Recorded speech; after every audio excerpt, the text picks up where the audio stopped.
Amen. Amen. Amen, amen, amen. Bonjour peuple de Dieu. Avant de commencer mon message, je voudrais dire un mot. Ne t'habitue pas à Dieu. Je vais répéter ça. Ne t'habitue pas à... Salue bien la main de quelqu'un comme ça. Hein? Ne t'habitue pas à Dieu, mon frère.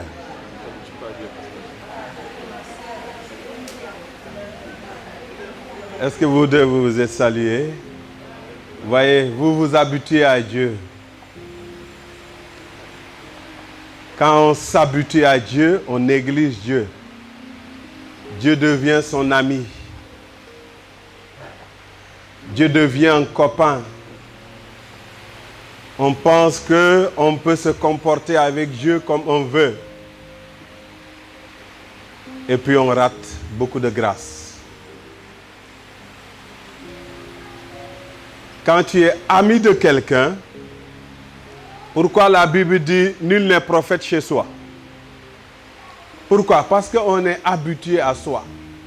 Quand on s'habitue au prophète, quand on s'habitue à quelqu'un, on vit avec lui, on mange avec lui, on dort avec lui, on boit avec lui, on connaît ses faiblesses. Même s'il ressuscite les morts, tu ne vois pas ça. Tu vois ce à quoi tu es habitué. Ne t'habitue pas à Dieu. Pourquoi Israël a raté Jésus? Parce qu'Israël était habitué à Dieu.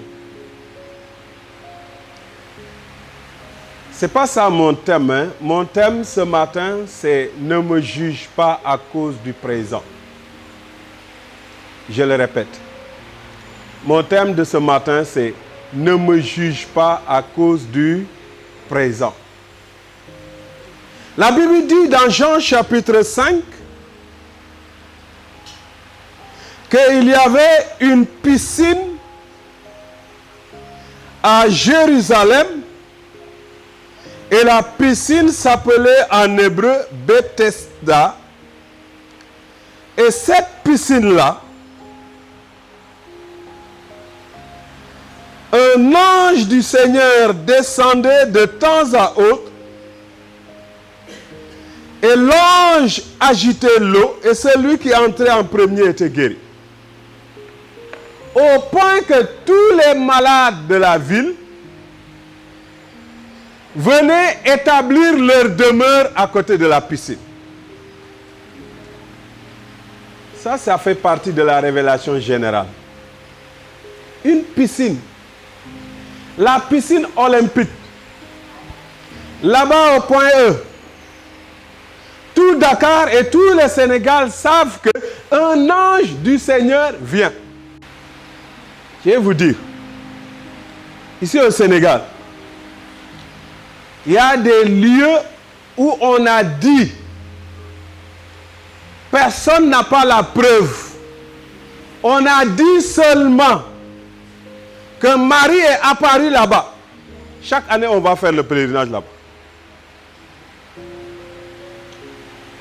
Personne n'a la preuve. Marie n'est pas apparue 2 fois. On a entendu qu'elle est apparue une fois. Et c'est devenu un lieu de pèlerinage. On connaît des lieux où on a pensé un homme a défié les Blancs, a établi une autorité spirituelle.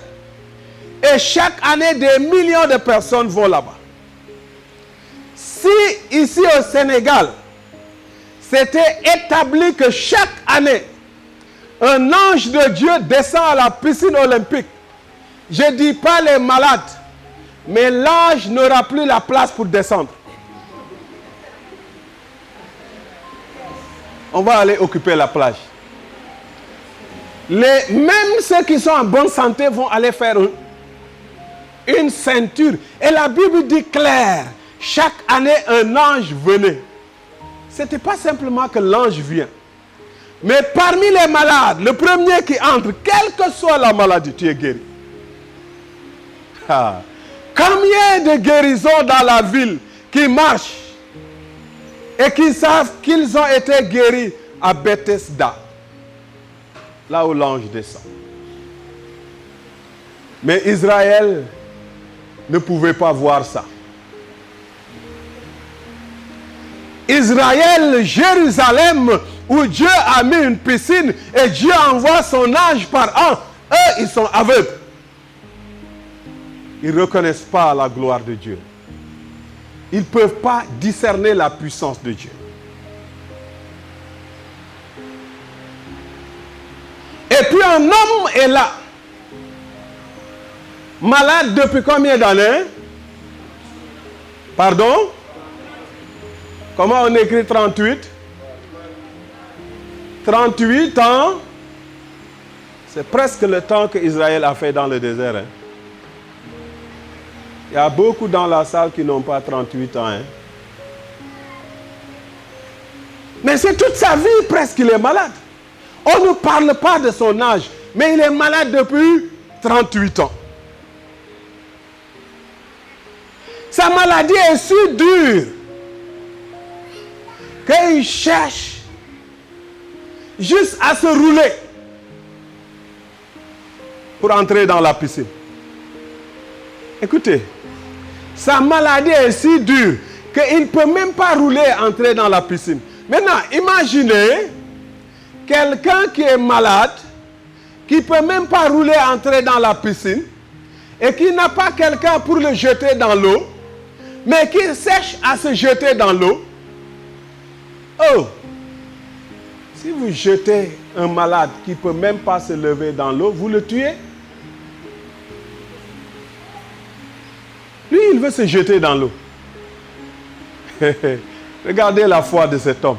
Donc lui, il ne réfléchissait pas en termes de si je tombe dedans, je vais me noyer. Il réfléchissait en termes de si je tombe dedans, quelque chose va se passer.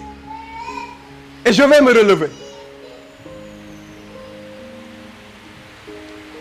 Voyez, la foi de cet homme est même la source première de la solution à son problème.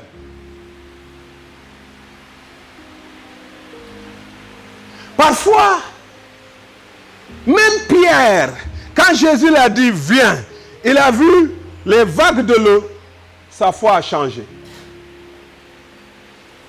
La Bible dit qu'il a commencé à se noyer. Il y a des gens, le présent que nous vivons, c'est ce présent qui nous engloutit. La situation présente à laquelle tu vis, c'est cette situation qui t'engloutit. Les problèmes de la vie, les épreuves, les difficultés, les problèmes du foyer, le problème du logement, le problème de la santé, le problème de la dépense quotidienne, ce que tu attends depuis des années. Il y a tellement de soucis dans la vie qu'on oublie qu'il y a un Dieu, qu'il y a une possibilité derrière notre problème. Qu'on oublie que celui qui nous donne la vie, lui-même, il vit.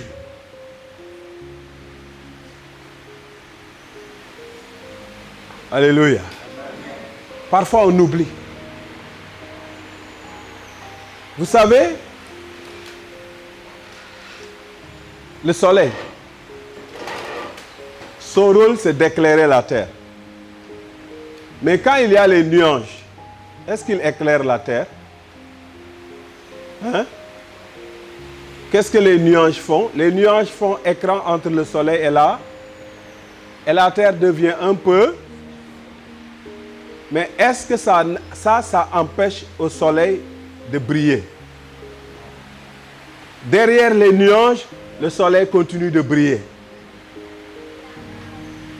Les problèmes que tu vis aujourd'hui ne peuvent pas t'empêcher de briller.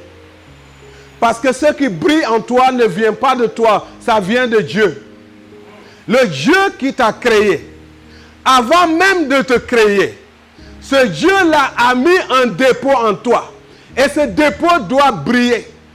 L'homme est un être créé pour briller. C'est pourquoi le texte que nous avons vu dans Genèse. Nous avons juste lu les versets 40 et 41. Il dit, je t'établis sur ma maison et tout mon peuple obéira à tes ordres. Le trône seul m'élèvera au-dessus de toi. Pharaon dit à Joseph, vois, je te donne le commandement de tout le pays d'Égypte.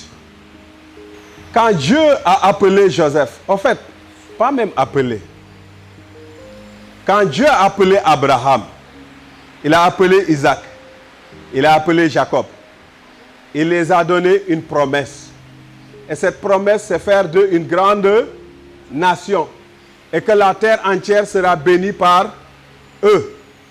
Et dans l'accomplissement de cette prophétie, il y a un homme qui avait un rôle clé. Joseph. Mais Joseph n'apparaît pas dans les prophéties ou dans les révélations de Dieu. C'est-à-dire, il n'y a nulle part dans la Bible où Dieu vient parler à Joseph pour lui dire, tu seras ça. Mais, en Joseph, il y avait un dépôt. Bien-aimé, tu es Joseph. Il y a un dépôt dans ta vie.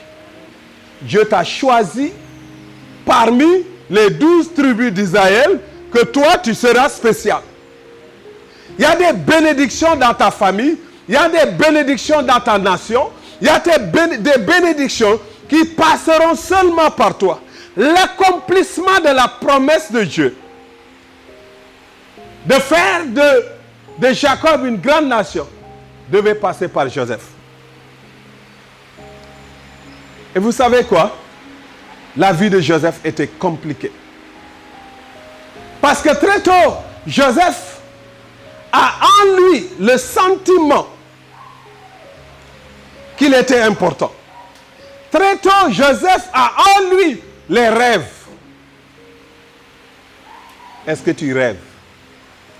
De quoi rêves-tu? Bien-aimé, est-ce que tu rêves? Et de quoi rêves-tu?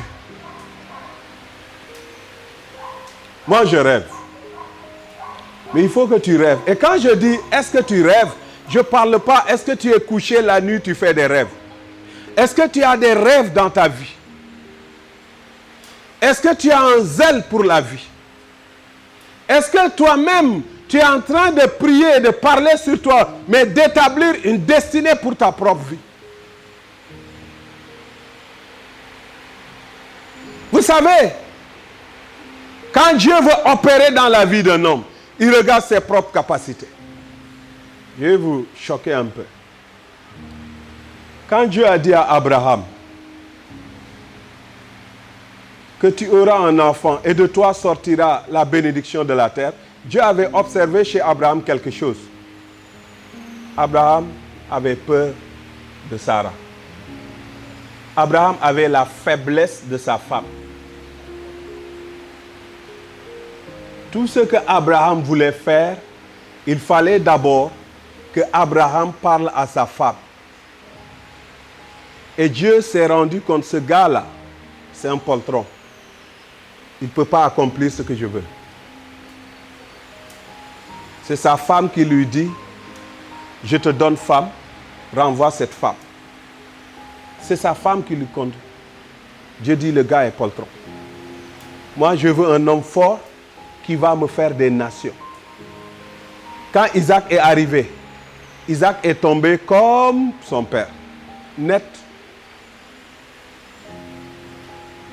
Quand Ésaü et Jacob sont venus, en sortant même du sein maternel, Jacob attrape le pied de son grand frère.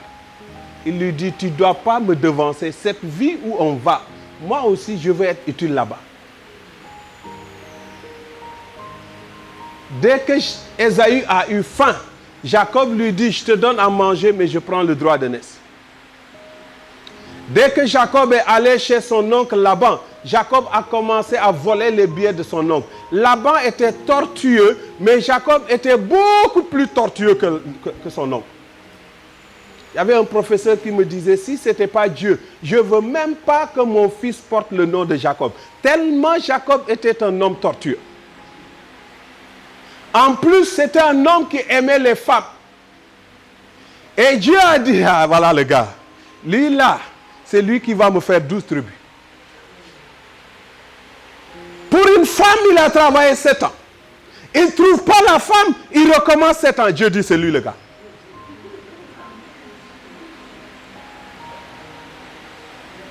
Quelles sont tes propres ambitions? Quelles sont tes capacités à te sacrifier pour obtenir ce que tu veux? Quand Dieu a appelé Moïse, il a dit quoi? Qu'as-tu dans la... Jacob avait le désir, l'envie d'accomplir.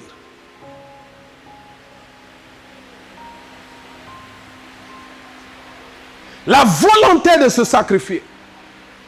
L'intelligence de penser et de chercher pour obtenir ce qu'il veut. Et Dieu l'a dit, dans tes projets, je mets mon onction. Tu n'échoueras pas. Et Jacob a saisi Dieu. Il a lutté avec Dieu. Vous savez, Jacob savait ce qu'il voulait. Hein? Vous savez, à la fin de la lutte, qu'est-ce que Jacob a dit à Dieu? Qu'est-ce qu'il a dit? Tu ne pars pas. Jacob, quand Dieu l'a dit, je suis Dieu, le matin arrive, je vais aller. Il ne faut pas que l'horreur me trouve ici. Je dois remonter avant. Il dit, ah bon, viens. Ah bon, maintenant je connais ton secret. Tu dois partir avant que le soleil se lève. Mais moi, je ne te lâche pas. Tu resteras avec moi ici jusqu'à ce que le soleil se lève. Ou bien bénis-moi. Bénis-moi.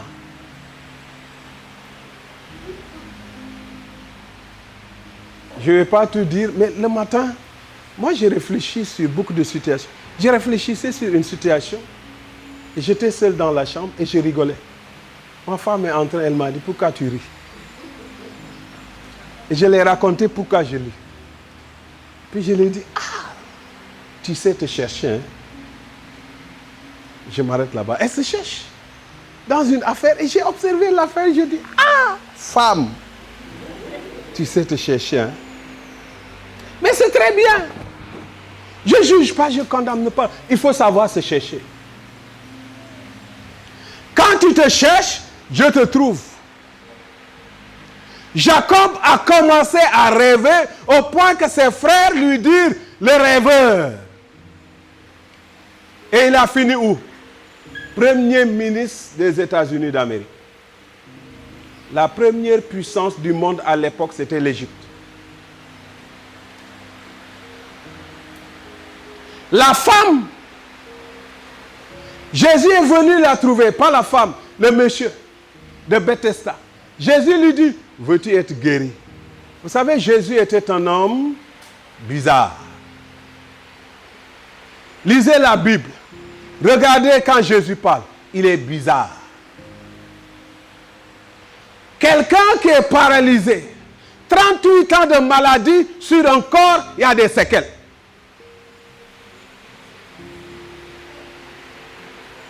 Je connais un monsieur c'était un ami, en bonne santé, on a joué ensemble, on a grandi ensemble. À l'âge de 20 et quelques ans, elle a attrapé, je pense, ce qu'on appelle la poliomyélite, et il est un peu paralysé les pieds.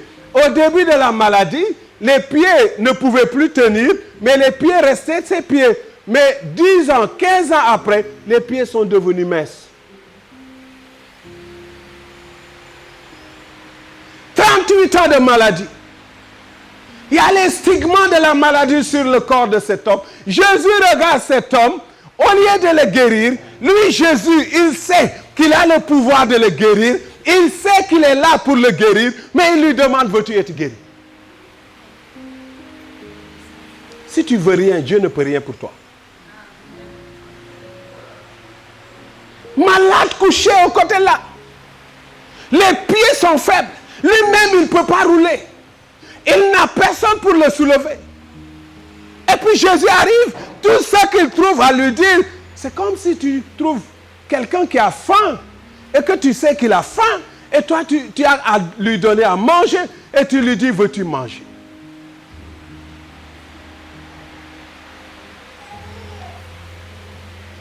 Mais Jésus ne force personne. Jésus est Dieu. Dieu est un démocrate. Dieu pouvait faire que l'humanité entière devienne chrétienne. Dieu pouvait faire qu'il n'y aura plus de maladie. Il y a une maman qui était là qui m'a dit, mais pasteur, Dieu, il n'est pas juste. Je lui ai dit, pourquoi? Il m'a dit, quand Satan a péché, il devait le tuer sur place. Et puis l'affaire est finie. Je lui ai dit, il serait injuste. Il ne serait plus Dieu. Si tous ceux qui pêchent, Dieu tue, il n'y aura pas de jugement. Veux-tu être guéri? Le monsieur est si choqué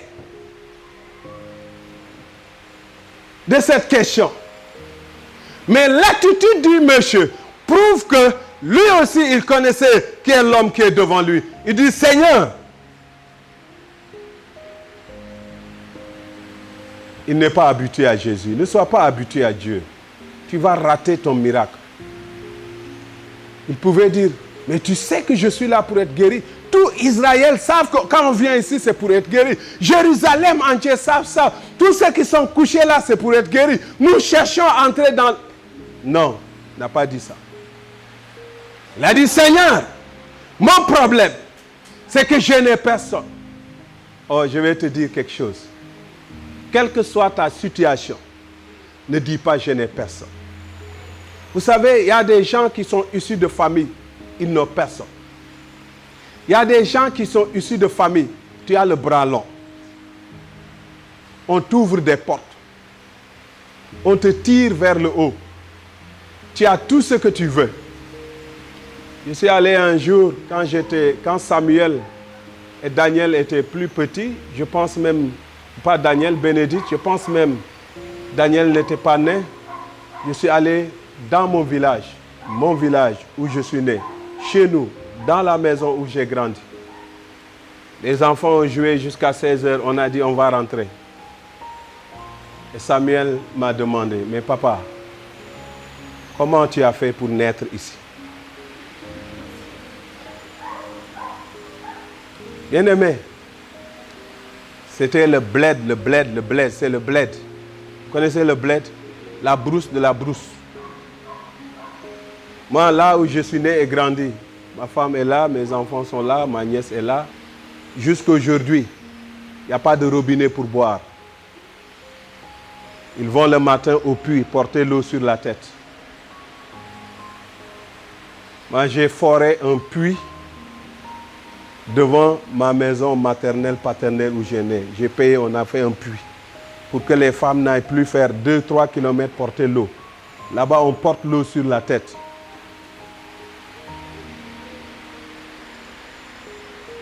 Jusqu'à aujourd'hui où je vous dis, il n'y a pas l'électricité. Moi, j'ai mis du solaire là-bas et une télé. Tout le village, la nuit, converge chez nous pour regarder la télé. Et s'il n'y a pas assez de soleil, la télé ne tient pas longtemps.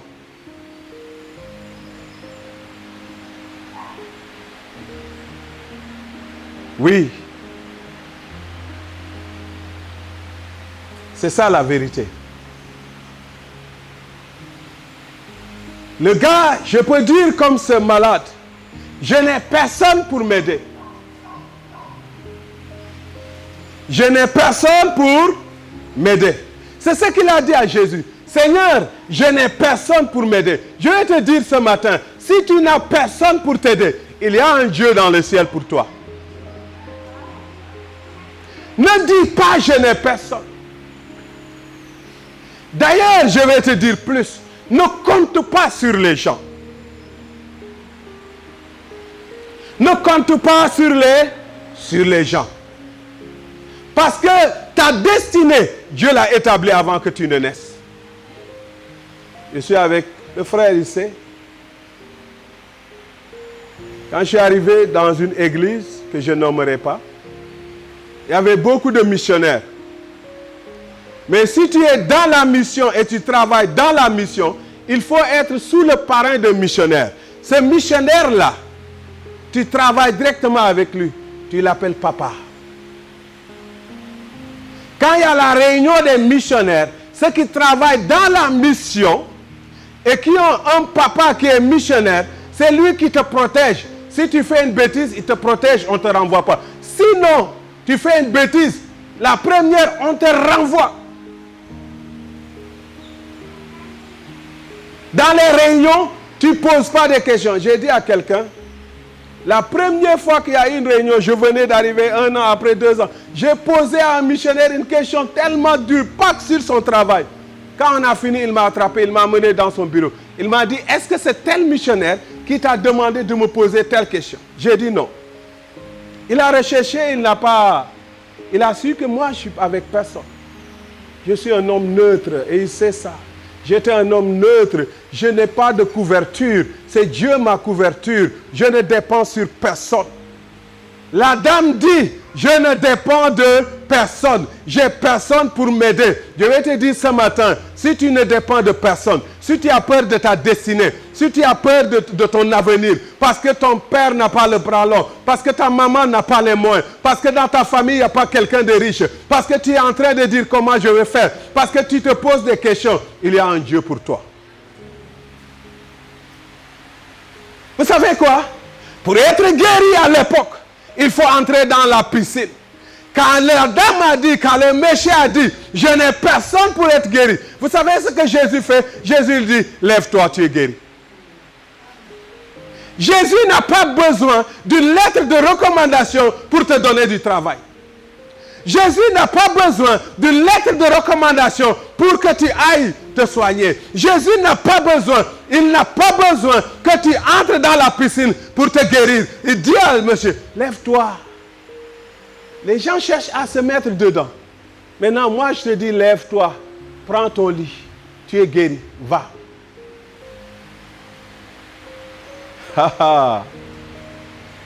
Quand tous ceux qui le regardaient ont vu ce monsieur, que tout le monde était guéri, lui seul est resté là. Tous ceux qui sont arrivés il y a 1 an, il y a 2 ans, il y a 3 ans, leur situation a changé. Tous ceux qui sont arrivés il y a 5 ans, sa situation a changé. Lui, depuis 38 ans, sa situation ne peut pas changer. D'un seul coup, il laisse tout le monde là-bas, il prend son lit et il s'en va.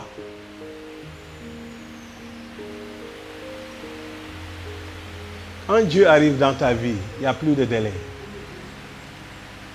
Ne me juge pas à cause du présent.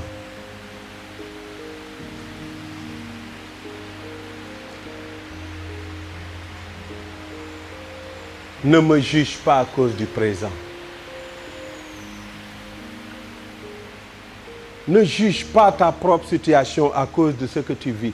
Dieu est un Dieu de destinée. Les épreuves de Joseph étaient pour préparer Joseph à la royauté.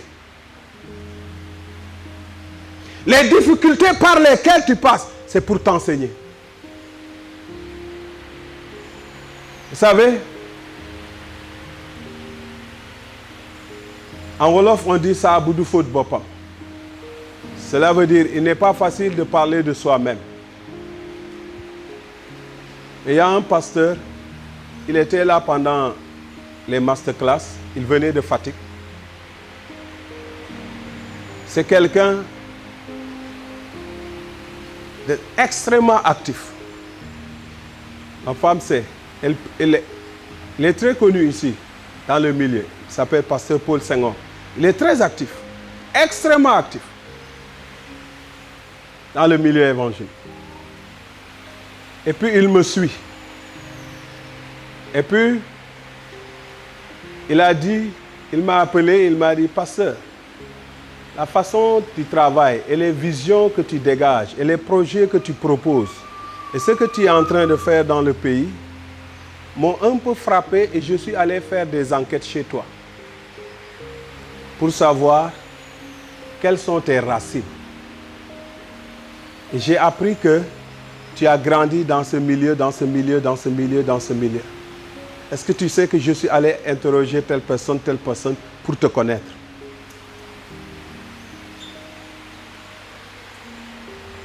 Et je réalise que tout ce que tu fais appartient aussi à ton passé. Je vais te dire quelque chose. ce que tu vis, Dieu va le transformer pour l'utiliser. La situation que tu vis et que tu penses c'est une situation désagréable, peut-être c'est une situation anormale. Tu te poses la question, pourquoi c'est moi? Tu te dis, pourquoi je passe dedans? Cette même situation, c'est celle que Dieu va utiliser. Et ce sera comme le bâton de Moïse pour ouvrir la mer.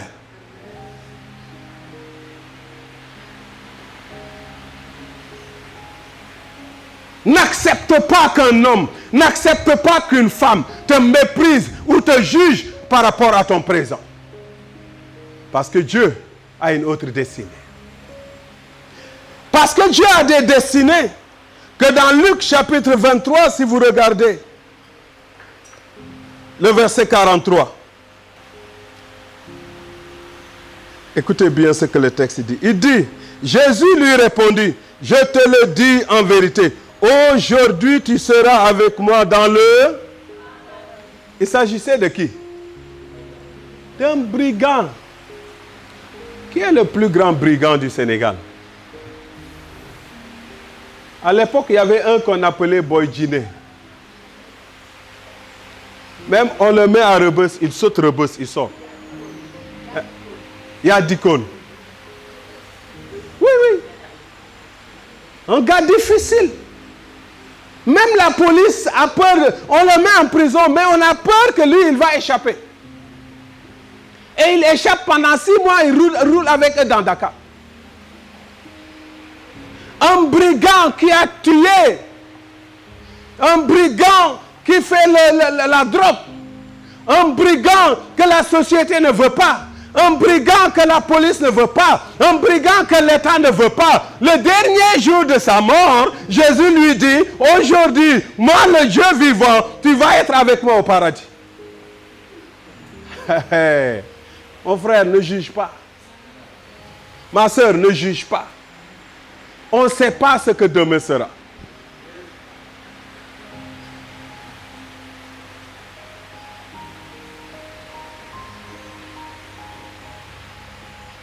Vous savez, en tant que jeune fougueux qui veut démontrer ses capacités, quand on m'envoyait aller étudier en Zambie, l'orgueil humain, je me suis dit, je serai le premier. Je suis allé, je n'avais pas de vie. Quand je quitte la classe, je suis à la bibliothèque. Ou bien je suis au restaurant. Ou bien je suis allé au sport. Ou bien j'apprends mes leçons. C'est mes 4 activités. Toute ma vie, c'était bum, bum, bum, bum. Il faut avoir les meilleures notes de l'école. Effectivement, après la formation, vient la cérémonie de remise de diplôme. Je vais me faire un joli costume. On me dit, tu seras devant, tu as la meilleure note, tu seras en premier. Tu vas conduire dans ta promotion, c'est toi qui vas marcher pendant la procession. J'étais content, je l'ai fait. On marche doucement, je l'ai fait. Les pas sont des pas bien arrangés avec la robe et puis vous les anglophones là, de Malawi, de l'Afrique du Sud, c'est moi le francophone au départ avec le mauvais anglais qui a pris premier sur vous. Et puis, on arrive dans la salle, on s'assoit. Et le parrain de la promotion, un évêque anglican, l'évêque anglican de la Zambie. Il y avait le ministre, il y avait des généraux, et puis chacun fait son discours. On dit le parrain de la promotion, on se lève, on acclame, on crie. Et puis il prend le micro et il dit, ah, la vie est magnifique. Moi, je suis le parrain d'une promotion qui sort avec la licence. Dieu m'a tellement élevé que je suis assis à côté du ministre, à côté des généraux, et je parraine des universitaires. Mais moi, je n'ai pas le bac. Et vous, qu'on donne les diplômes, arrêtez votre orgueil. Votre diplôme ne veut rien dire. Regardez sur le Seigneur. J'ai dit, oh Dieu.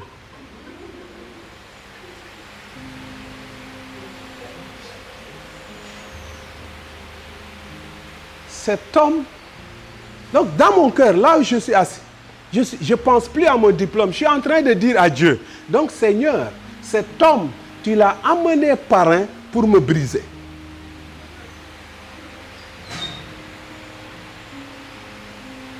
Vous savez, bien-aimé, Dieu, il est souverain. N'empêche, avec le gars, il a parlé, il a fait un témoignage comme ça. Arrêtez ne regardez pas si vous comptez sur Dieu. Je connais, il y a quelqu'un dans la salle.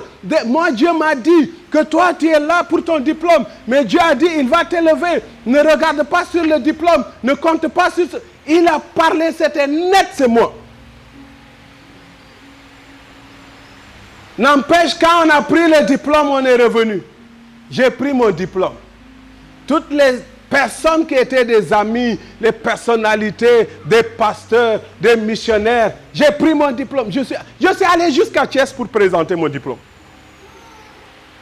Pour prouver que je l'ai. Quelqu'un m'a même dit, beaucoup de gens voient ton diplôme, et je dis oui. Il me dit, je sens la tache des mains sur le diplôme. Fais une copie et montre aux gens. J'ai dit, ah ouais, je vais faire une copie. Et le soir où je suis allé faire une copie, il y a un cyber qui est là, derrière une mosquée ici. Quand je suis arrivé, le gars faisait photocopie. En même temps, courant est coupé. Écoutez-moi bien. En même temps, courant est coupé. Je suis sorti du cyber. Je suis passé à la boutique après. J'ai acheté une bouteille de coca de 1 litre pour boire. Et puis j'ai pensé à 2 amis qui habitaient de l'autre côté. Je dis, le temps que le courant vient, je les salue et je reviens. L'un d'eux, c'était Gaspard. Ils n'habitaient pas loin. Je suis allé les saluer.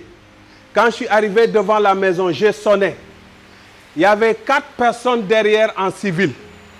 Ils voulaient entrer dans la maison parce qu'il y a des gens qui fumaient le chanvre indien dans la maison. Donc, ils voulaient les attraper, mais ils attendaient qui va ouvrir le premier. Et quand j'ai sonné, les gens sont venus derrière moi. Il y avait ma bouteille de coca. Quand ils ont ouvert, ils ont kidnappé tout le monde, y compris moi. On est allé, on nous a amenés à la gendarmerie de la Foire. C'était un jeudi soir. Vendredi matin, on dit le commandant est parti à Fatick. Donc, je suis resté en prison jusqu'à lundi matin. C'est quand le commandant est venu, les gars qui ont attrapé ont dit, lui, c'est lui qui a sonné, il avait une bouteille de coca. D'ailleurs, la bouteille est toujours là.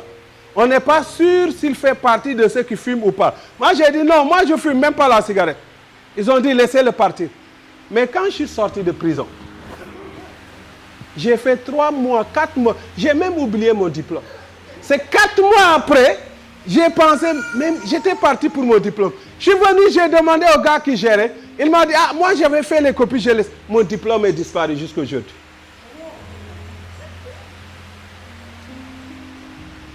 Bien-aimé, ne fixe pas le regard sur les choses périssables. Ne fixe pas le regard sur les choses qui passent. Ne te juge pas et ne laisse personne te juger à cause du présent. Dieu a une destinée et le plan de Dieu dans ta vie ne dépend ni de ton diplôme, ni de ton lieu de naissance, ni de ton éducation, ni de ce que tu as. La personne pouvait dire, je n'ai personne pour jeter. Mais Dieu te dit aujourd'hui, aujourd'hui même, lève-toi et marche et change ta situation. Depuis lors, moi, j'ai compris que Dieu n'agit pas comme les hommes agissent. Ne méprise pas ta situation. Ne te précipite pas. Je termine en vous disant, quand le temps de Dieu arrive pour agir, lui, il agit convenablement et suffisamment. Quand le temps de Dieu arrive pour changer ta vie, Ma femme m'a pardonné, mais je vais dire ça. De tous ceux qui étaient mes camarades, c'est-à-dire les anglophones disent age mate, le même âge, génération d'âge, à l'église, même des personnes, à l'église méthodiste, hein, des personnes que j'avais 2 ans de plus, ou même 3, ils s'étaient mariés avant moi. Certains même avaient un enfant. Et les gens me disaient, mais tu te maries quand? Même mon pasteur, un jour on est allé, un dimanche, on est allé, parce que chaque dimanche, lui il allait couvrir les églises de l'intérieur. C'était le seul pasteur ordonné. Donc à un certain moment, c'est lui qui donne la Sainte Seine dans toutes les églises du Sénégal. Méthodiste. Lui, il sait ce que je dis. Un dimanche, il va dans un circuit pour 5 églises. Un autre dimanche, c'est-à-dire, on fait le culte. On programme, tel pasteur, on sera chez toi à 10h. On fait 1h30, le culte là-bas, Sainte Seine. L'autre, on arrive chez toi à 11h30. On va là-bas, culte, 11h30, 13h. On fait Sainte Seine. Toi, on sera chez toi à 14h. Culte, 14h, 16h, Sainte Seine, avant qu'on rentre. Et moi, j'étais le directeur national de la jeunesse, donc je partais avec lui. Et puis un jour, on revenait vers 17h, et il y avait 2 dames qui étaient sur la route, qui étaient de l'église, qu'on devait prendre à mener. Quand on s'approchait d'eux, ils ont appelé, on les a vus de loin.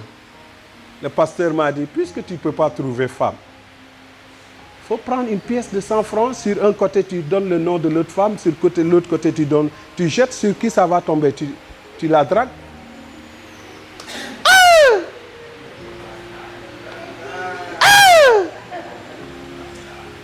Faut maintenant draguer une femme avec une pièce d'argent. Parce que je ne trouve pas de... Ah, j'ai trouvé une belle femme.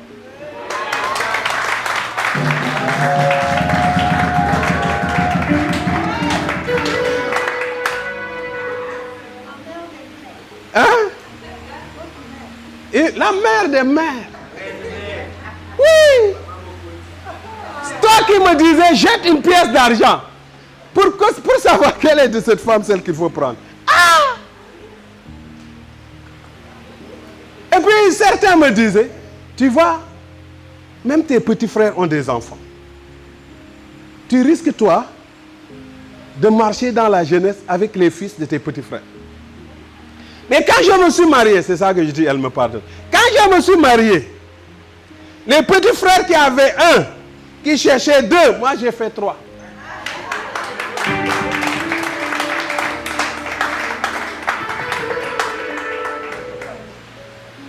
Il y a un qui est un pasteur. Il m'a appelé au téléphone quand j'ai eu ma fille.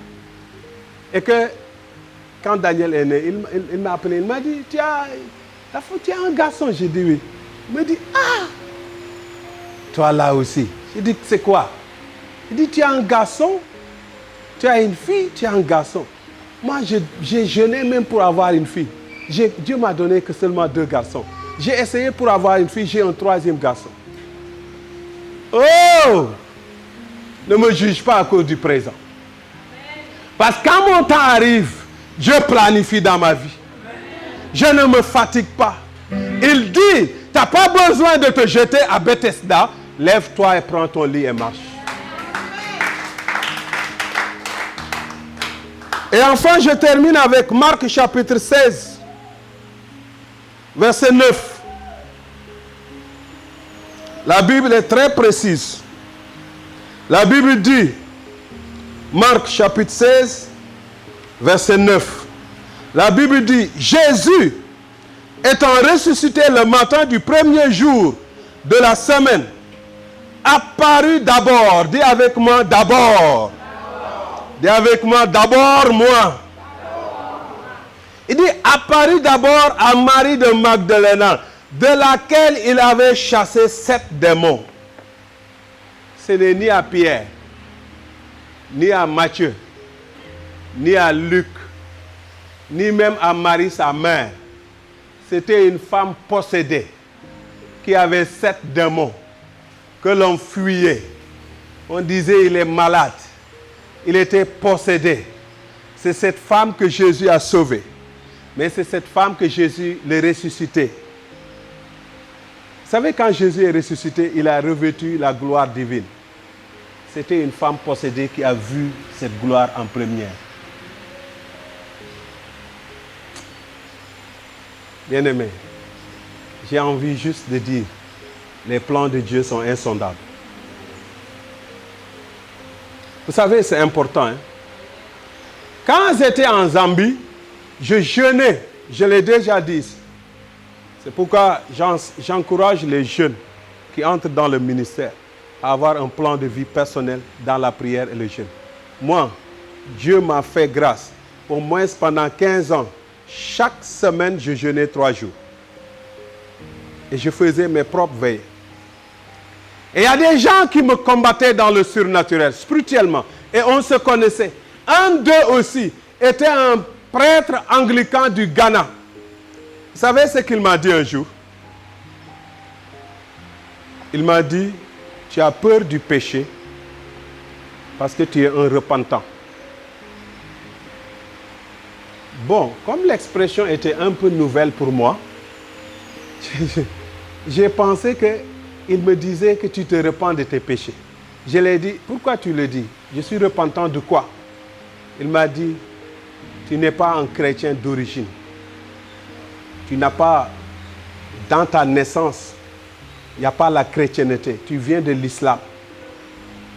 Et puisque tu viens d'une autre religion, tu sais que tu n'es pas totalement pur. C'est pourquoi tu as peur du péché. Tu es un repentant. Tu es comme les ramassis d'Israël. Ah! Quelle méchanceté de me juger comme ça. Quelle méchanceté de décourager comme ça la conversion. Quelqu'un qui s'est converti, tu dois être content, tu dis tu es un repentant. Vous savez, ça c'est des faits. Hein? Il y a une religion, je ne veux pas citer. Mais, non, je veux dire. Vous savez, en réalité, dans l'islam, si tu es né de naissance chrétien et tu te convertis dans l'islam, si tu meurs, tu ne dois pas être enterré au milieu des musulmans. Quand on t'amène au cimetière musulman, on dit il n'est pas musulman d'origine. Donc il faut l'enterrer sur le rebord. Ah! Jusque devant Dieu, on fait de la ségrégation.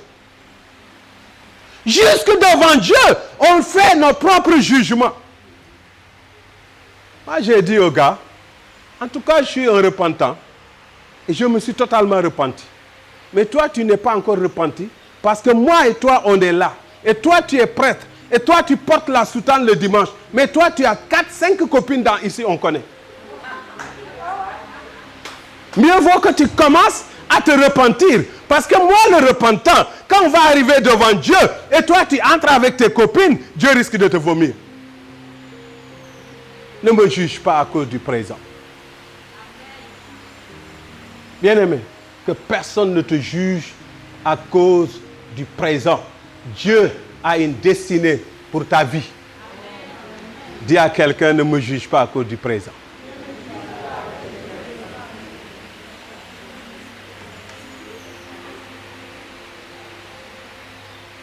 Et aujourd'hui,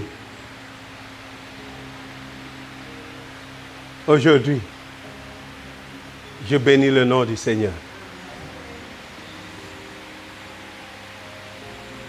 J'ai écrit dans ma page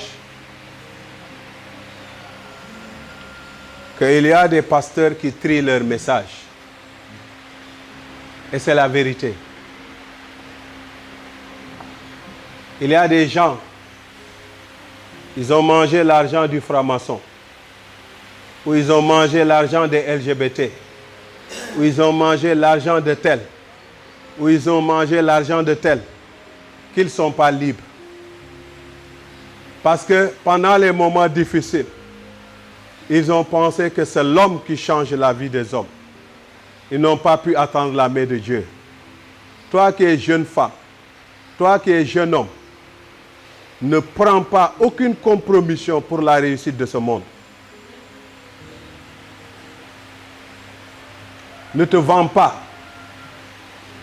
Il y a des agents recruteurs. Elle connaît. Il y a un jeune homme qui venait ici. C'était un ami de la famille. Il n'était pas chrétien, bien évidemment. Mais c'était notre ami. Mais il voulait réussir coûte que coûte. À chaque fois qu'il venait ici, l'une des choses qu'il me disait, « Pasteur, donne-moi une femme blanche. Je veux aller en Europe. » Et je lui disais, « Tu ne veux pas de femme blanche. Tu veux aller en Europe. Mieux vaut chercher le visa. » Il voulait réussir. Parce que son père était décédé et son père avait 2 femmes. Et lui, il était l'aîné de l'une des femmes. Et les autres étaient en train de réussir. Et lui, il était en train d'échouer. Et plus tard, il a disparu, je ne le voyais plus. Un jour, il est réapparu. Il conduisait une grosse voiture. Un jour, on était ensemble. Je lui ai dit, achète-moi de la boisson. On est allés ensemble à la boutique. Il a fait exprès d'ouvrir son porte-monnaie. Quand il a ouvert, il y avait les billets comme ça. Et puis je lui ai dit, écoute, mon ami, qu'est-ce qu'il y a? Les choses ont changé.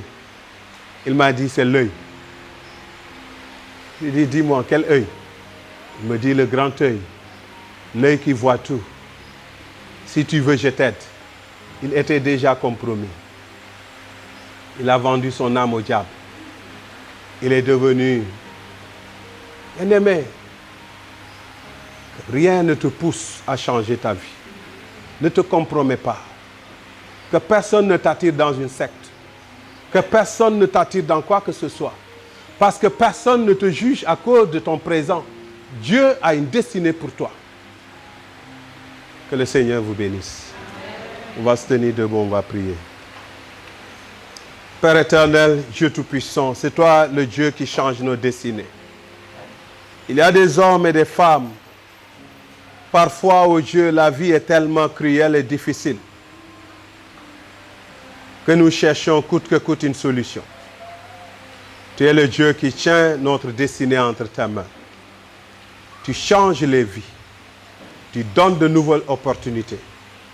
Je prie ce matin, de la même façon que tu as changé la destinée de Joseph, tu as changé la vie de Job, tu as changé la destinée de la femme adultère, tu as changé la destinée de Marie de Magdala, tu as changé la destinée de cet homme au puits, à la piscine de Bethesda. Tu changes encore des destinées. Je te présente ton Église. Je te présente tes enfants. Seigneur, change des destinées dans la vie de ces jeunes. Change des destinées dans la vie de ces femmes. Change des destinées prophétiques dans la vie de chacun et de chacune des membres de l'Église. Nous ne voulons pas, oh Dieu, fixer notre regard sur l'état actuel de la chose ou sur des choses éphémères. Mais Seigneur, nous voulons nous accrocher à l'éternité. Je te prie que tu nous conduis par ta main.